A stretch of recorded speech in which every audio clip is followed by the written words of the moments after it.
नमस्कार दोस्तों।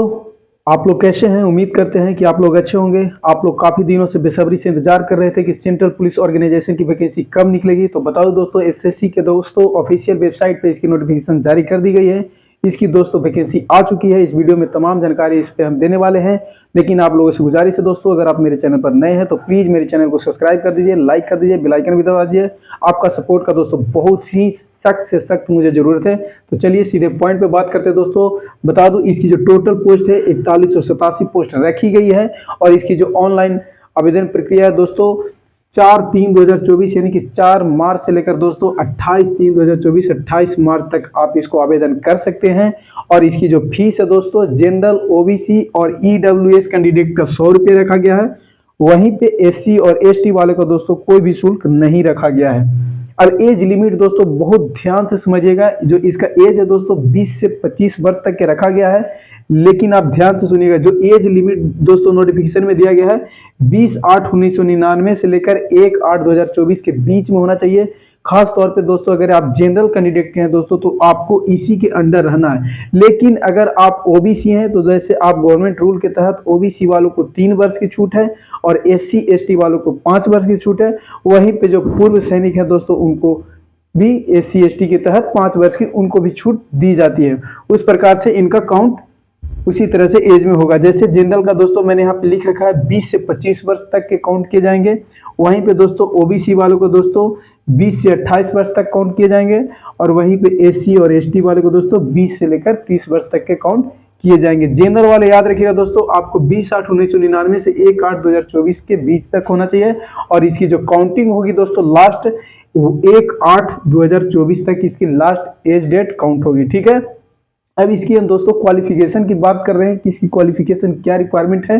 तो सबसे पहले हम बता दें दोस्तों कि दिल्ली पुलिस जो एसआई का है दोस्तों, दिल्ली पुलिस का उसका स्नातक रखा गया है, ग्रेजुएशन लेवल रखा गया है। और प्लस दोस्तों आपके पास बीएल होना जरूरी है। अगर आप दिल्ली पुलिस के लिए आवेदन कर रहे हैं तो आपके पास ड्राइवरी लाइसेंस होना बहुत जरूरी है।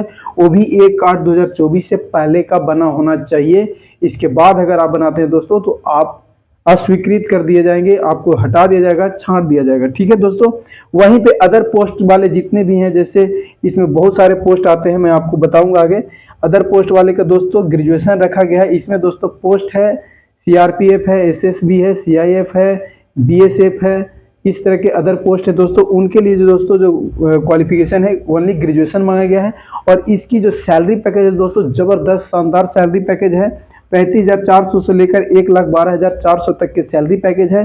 प्लस जब भी आपकी जॉब लगेगी, जो स्टार्टिंग पेमेंट होगी दोस्तों आपको 60 से 65,000 रुपये तक के अलाउंस के तहत सारा कुछ जोड़कर आपको मिलेगा। ठीक है, अब इसकी सिलेक्शन प्रोसेस किस तरह से रहेगा तो सबसे पहले बताओ दोस्तों, इसमें 2 पेपर लिए जाएंगे। लेकिन सबसे पहले आपको पेपर 1 से गुजरना पड़ेगा।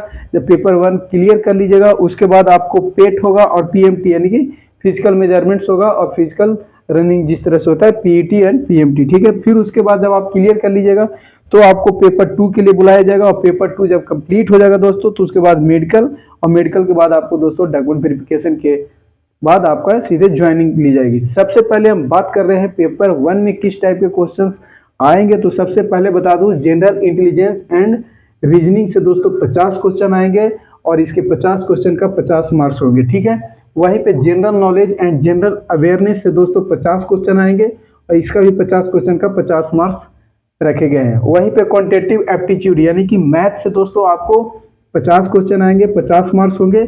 और इंग्लिश कॉम्प्रीहेंशन से दोस्तों 50 क्वेश्चन, 50 मार्क्स, यानी कि दोस्तों टोटल 200 क्वेश्चन होंगे, 200 मार्क्स का होगा दोस्तों। और इसकी जो टाइम ड्यूरेशन दिया गया दोस्तों 2 घंटे के अंदर आपको ये पूरा कंप्लीट कर लेना है। ठीक है, इसमें दोस्तों सबसे बड़ी बात है, आप याद रखिएगा, चाहे आप पेपर 1 दे रहे हो या पेपर 1 के बाद आप सिलेक्ट हो जाते हो और पेपर 2 के लिए आप क्वालिफाई करते हो, तो दोनों में दोस्तों एक सेम चीज रखा गया है कि आपको निगेटिव मार्किंग है दोस्तों 0.25।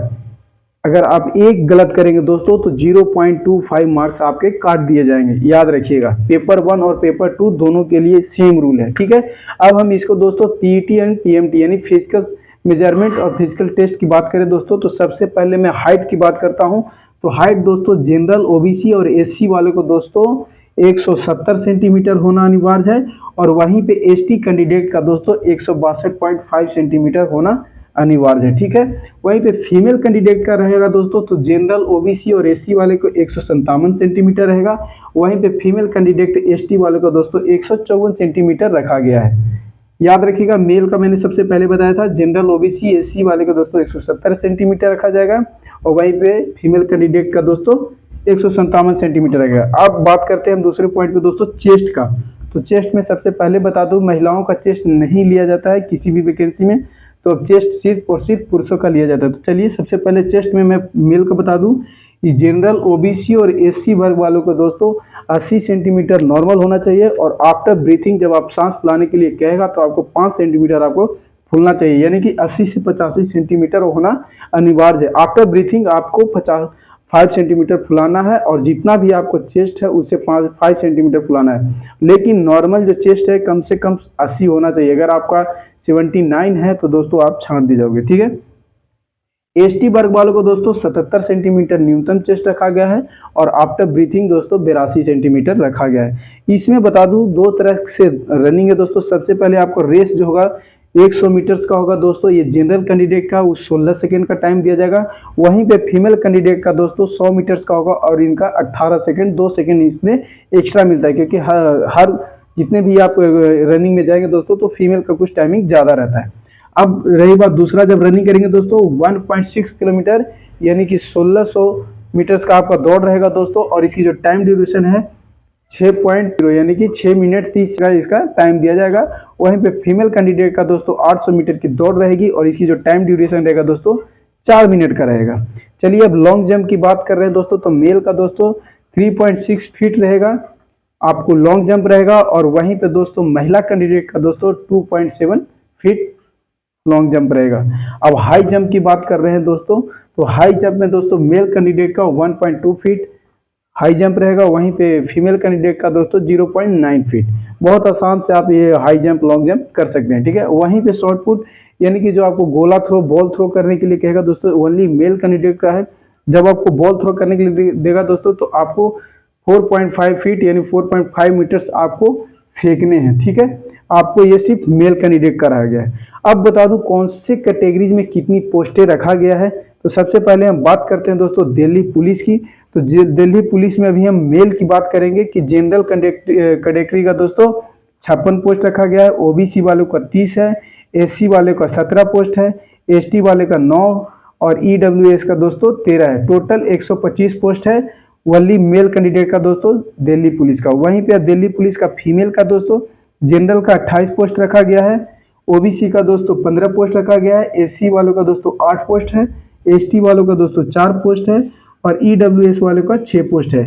यानी कि टोटल दिल्ली पुलिस में महिला कैंडिडेट का दोस्तों 61 पोस्ट रखा गया है। यानी कि आप देखेंगे तो मेल और फीमेल में तो मेल का दोस्तों 125 है और महिला का दोस्तों 61 पोस्ट है। अब हम बात करते हैं दोस्तों सब इंस्पेक्टर जीडी का। जैसे मैंने बताया था कि सीआरपीएफ, एसएसबी, सीआईएसएफ, आईटीबीपी, इनका दोस्तों मेल का जो जनरल है दोस्तों 1493 पोस्ट रखा गया है, ईडब्ल्यूएस का दोस्तों 371 पोस्ट रखा गया है, ओबीसी का दोस्तों 1010 रखा गया है, एससी वालों को 547 पोस्ट रखा गया है, वहीं पे एसटी वर्ग वालों को दोस्तों 272 पोस्ट रखा गया है। अब बात कर रहे हैं फीमेल कैंडिडेट का दोस्तों, तो फीमेल का दोस्तों जनरल का 121 पोस्ट है, वहीं पे ईडब्ल्यूएस का दोस्तों 31 पोस्ट है, ओबीसी वालों को दोस्तों 87 पोस्ट है, एससी वालों का 46 पोस्ट है, और एसटी वाले का दोस्तों 23 पोस्ट है। यानी कि टोटल बात करें दोस्तों तो एसएससी एसआईजीडी में दोस्तों मेल कैंडिडेट का 3693 है और फीमेल कैंडिडेट का 308 है।